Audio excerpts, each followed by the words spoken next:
विद्यार्थी मित्रांनो, सह्याद्री ट्युटोरियल्स मध्ये तुमचं स्वागत आहे. माझा प्रश्न आहे तुम्हाला, टॉपर बनायचंय का? उत्तर लिहिलंय मी, टॉपर बनायचंच आहे लक्षात घ्या. नाही का म्हणताय तुम्ही? तुम्हाला टॉपर बनायचंय. मग मी ज्या गोष्टी सांगेन ते तुम्हाला फॉलो करायच्या आहेत. सगळ्यात इम्पोर्टंट आळस झटकून द्यायचे. सगळ्यात इम्पोर्टंट स्वतःला कमी लेखू नका. आपण ग्रेट आहोत. आपल्याला बनायचंय टॉपर लक्षात घ्या. हां, जे टॉपर आहेत ना, त्यांच्यात काही प्लस गोष्टी असतात. मग करूया ना त्या फॉलो आपण. एखाद्या चांगल्या गोष्टी फॉलो करायला काय प्रॉब्लेम आहे? मग चला व्हिडिओला सुरुवात तर छान झालेली आहे. तुम्ही पण इंटरेस्टेड आहात जाणून घेण्यासाठी की कसं प्रॉपर बनता येईल. मग व्हिडिओ आवडेल ना तुम्हाला लगेच लाईक करा, शेअर करा. नवीन असाल तर चॅनलला सबस्क्राईब नक्की करा. मी तुम्हाला सांगतो हा व्हिडिओ मी का बनवतोय? आजच म्हणजे मी एका कॉलेजमध्ये सेमिनार देऊन आलो. माझ्या लक्षात आलं, की ग्रामीण भागातील मुलं, ओके, ग्रामीण भागातील मुलं, भले 10वी ला यांचे मार्क तुम्हाला कमी दिसू देत, 60%, 70%, 72%. माझ्याकडे पण तशी मुलं आहेत, अगदी 50% ची सुद्धा होती. मग त्यांनी अगदी 95-96 पर्सेंटाइल मिळवून दाखवलंय. मी बघितलं त्या कॉलेजेसमध्ये धडपड आहे मुलांची. हां, पण परिस्थितीमुळे क्लास लावता येत नाहीये, परिस्थितीमुळे अकॅडमी अकॅडमी म्हणलं की नाही लाखोचे आकडे ऐकूनच नकोच असा विचार त्यांच्या मनात येतोय. पण बिचारे अशी बरीचशी मुलं आहेत, की ज्यांना माहीत नाही, की YouTubeवरून पण शिकता येतंय. येतंय. आपल्यासारखे बेस्ट चॅनल YouTubeवर आहेत बरं का. मग चला मेन स्ट्रॅटेजीला सुरुवात करूया. तर पहिली गोष्ट म्हणजे, की तुम्हाला टॉपर जर बनायचं असेल, तर तुम्ही तुमचा मित्र-मैत्रीण कुठल्या क्लासमध्ये जातोय आणि त्याचा कसा अभ्यास छान चाललाय, ह्या गप्पा ऐकायचं बंद करा. त्यामुळे तणाव येतो. माझा जो लहान भाऊ होता ना, त्याच्या बाबतीत तसं झालं होतं. इनिशियली कोणताही क्लास नव्हता. सेल्फ स्टडी सुरू होती. फार पूर्वी बरं का. आता माझा लहान भाऊ म्हणजे विचार करा, ही बऱ्याच 15-20 वर्षापूर्वीची गोष्ट आहे म्हणूया आपण. पण जेव्हा वर्गातल्या मुलांचं डिस्कशन चालायचं, "ए, आपल्या क्लासमध्ये हे झालं, ते झालं, स्टडी केलं का? हे केलं का? एवढे टॉपिक झाले." मग वेगळा तणाव येतो. त्यामुळे ती गोष्ट डोक्यातून काढून टाका. तुम्हाला काय करायचंय, की कॉलेजमधले शिक्षक जे घेतायत ना, तिथं तुम्हाला विथ कॉन्सन्ट्रेशन परफेक्टली तो टॉपिक स्टडी करायचा आहे. म्हणजे फॉर एक्झाम्पल, की शाळेमध्ये तुमच्या हेनरीज लॉ घेतला गेलाय समजा. ओके. केमिस्ट्रीचा विचार करूया आपण. ओके. मग तुम्ही काय करायचंय, ती जी कन्सेप्ट तुमची क्लिअर झाली की नाही, ओके. लगेच बघा ना, की त्याच्यावर न्यूमेरिकल आहेत पुस्तकात. आता हेनरीज लॉचं स्टेटमेंट काय रे? Solubility of the gas is directly proportional to pressure of the gas over the solution. बरोबर आहे की नाही सांगा? सोल्युबिलिटी म्हणजे काय? त्याचं युनिट काय आहे? प्रेशरचे युनिट कोणते-कोणते आहेत? मी आजच्या सेमिनारमध्ये हाच पॉइंट मुलांना एक्सप्लेन केला होता. माझ्या लक्षात आलं, की मुलांच्यात फरक पडतोय, एनर्जी येते. अरे प्रेशरचं युनिट थोडे आहेत व्हय, न्यूटन पर मीटर स्क्वेअर किंवा पास्कल वापरू शकता. डाइन पर सेंटीमीटर स्क्वेअर, मिलीमीटर पर केजी लक्षात मिलीमीटर ऑफ एचजी म्हणायचं होतं मला. बार, टॉर खूप युनिट आहेत. एटमॉस्फेरिक कन्व्हर्जन आलं पाहिजे. सॉल्व्ड प्रॉब्लेम आहे पुस्तकात. म्हणजे बघा ती कन्सेप्ट तुमची क्लिअर झाली की नाही, तर पुस्तकातला जेव्हा तुम्ही सॉल्व्ड प्रॉब्लेम कराल ना, तेव्हा तुमच्या लक्षात येईल, की प्रेशरच्या युनिटच्या कन्व्हर्जन शिवाय प्रॉब्लेम सॉल्व्ह होतच नाही. सॉल्व्ह प्रॉब्लेम एक्सप्लेन केला तुम्ही सोडवला व्यवस्थित, की तुम्ही बघा, की एक्सरसाइजमध्ये त्याच्यावर एखादी प्रश्न आहे का? त्याच्यानंतर मी लिहितोय काय ते बघा, की बोर्डच्या एक्झाममध्ये त्याच्यावर एखादी पी-वाय-क्यू आहे का बघा. मग सोर्स कुठला आहे? वायलन एकदम भारी लक्षात घ्या ॲप्लिकेशन आहे, फ्री आहे. मग वायलन ॲप्लिकेशनवरती तुम्ही त्यातले प्रश्न काय मिळतायत का ते बघा.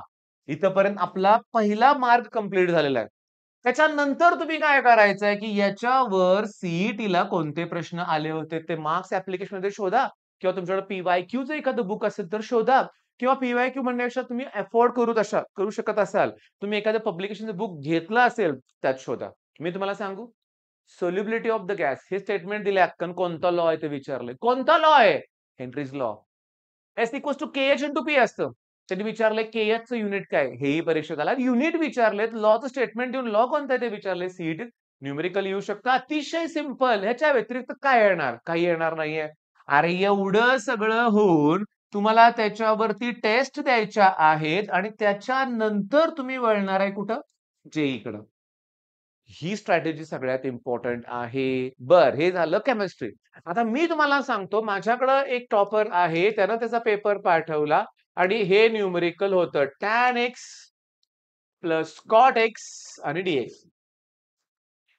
अरे टेक्स्ट बुक मधला सॉल्व्ड प्रॉब्लेम आहे. मग मी तुम्हाला आता मॅथ्सची स्ट्रॅटेजी देतो. फिजिक्स, केमिस्ट्रीला हीच स्ट्रॅटेजी आहे लक्षात घ्या. ओके. मॅथ्सला स्ट्रॅटेजी काय आहे? हेच की तुम्हाला टेक्स्ट बुक कमीत कमी 3 वेळा सोडवायचं आहे. 80% प्रॉब्लेम सीईटीत टेक्स्ट बुक मधले ॲज इट इज येतात. मग यश आपलंच आहे. आपलंच आहे. आपल्याला जमणार आहे लक्षात घ्या. काही अवघड नाहीये. मॅथ्सचे प्रॉब्लेम जेईई मधले येतात. येतात. मॅथ्सचे प्रॉब्लेम खूप लेंदी असतात. असतात. मॅथ्स अवघड चाललेलं आहे.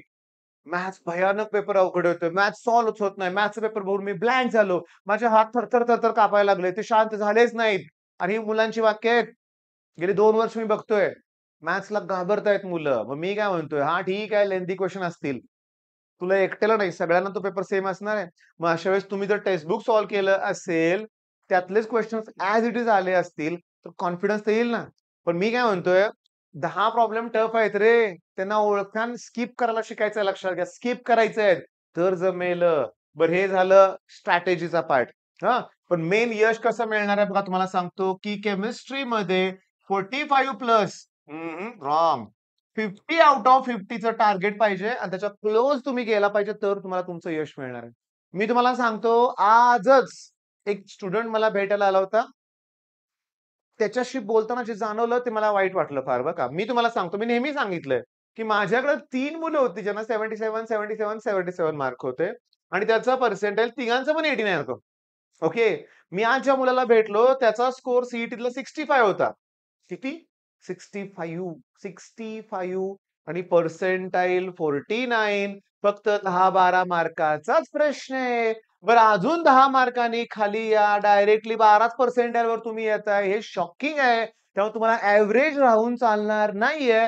तुम्हाला निदान 80 प्लस ॲट एनी कॉस्ट जायचंय.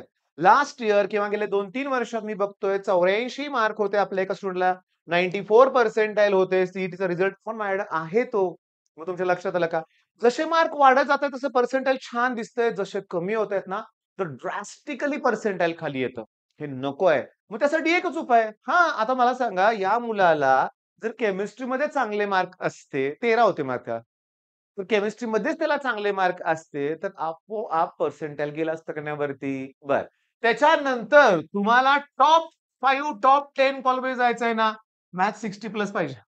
हां, पाहिजेच. मग इथं 100 प्लस होतायत 2च विषयात. मग तुमचं व्ही-आय-टी, पी-सी-सी-ओ-ई, ते मॉडर्न, पी-व्ही-जी, डी-वाय पिंपरी, आकुर्डी, ए-आय-एस-एस-एम ह्या कॉलेजमध्ये ॲडमिशन फिक्स. पी-आय-सी-टी बोललो का मी? नाही. नाही. सी-ओ-ई-पी बोललोय का मी आता? नाही. सी-ओ-ई-पी, पी-आय-सी-टी, व्ही-जे-टी-आय पाहिजे असेल, तर फिजिक्समध्ये तुम्ही 35 प्लस गेलंच पाहिजे. तर ते पॉसिबल आहे आणि हेच तर टार्गेट आहे. हेच तर टार्गेट आहे. माझं टार्गेट फिक्स करा. तुमचं टार्गेट फिक्स करा. सी-ओ-ई-पी, सी-एस. सर सीएस नाही हो, सिव्हिल घ्यायचंय. हां, घे की तू सिव्हिलला. टार्गेट सीएसचं ठेव ना.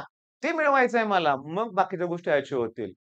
चला, एक्साइटमेंटमध्ये बोलतोय. अनाउन्समेंट करायची राहूनच गेली. अनाउन्समेंट अशी आहे बघा, की आपलं रोज लाईव्ह सेशन सुरू आहेत. ओके. आणि आपलं चाललंय फिजिकल केमिस्ट्रीमध्ये जे सॉलिड स्टेट पासून इलेक्ट्रोकेमिस्ट्री पर्यंत, केमिकल कायनेटिक्स पर्यंत जे 6 टॉपिक आहेत, ज्याच्यावरती 17 ते 18 प्रश्न सीईटीला येतायत. ते रोज लाईव्ह घ्यायचं सुरू आहे. रोज रात्री 9:30 वाजता. माहीत नव्हतं तुम्हाला कारण चॅनल तुम्ही सबस्क्राईब केलं नसेल. करा ना सबस्क्राईब. आणि एक चूक झाली माझी या व्हिडिओमध्ये. नंबर अगोदरच द्यायला पाहिजे होता. तुम्ही अगदी आत्ता कॉल करू शकता लक्षात घ्या. व्हिडिओ बघून झाला ना तुमचा, करा या नंबरवर कॉल. तुमचे काही प्रश्न असतील तर विचारा. आमची टीम इमिडिएटली तुमचा कॉल रिसीव्ह करेल. ओके. आणि आता कसली वाट बघताय? मग बनायचं ना टॉपर आपल्याला. करूया ना सुरुवात. All the best.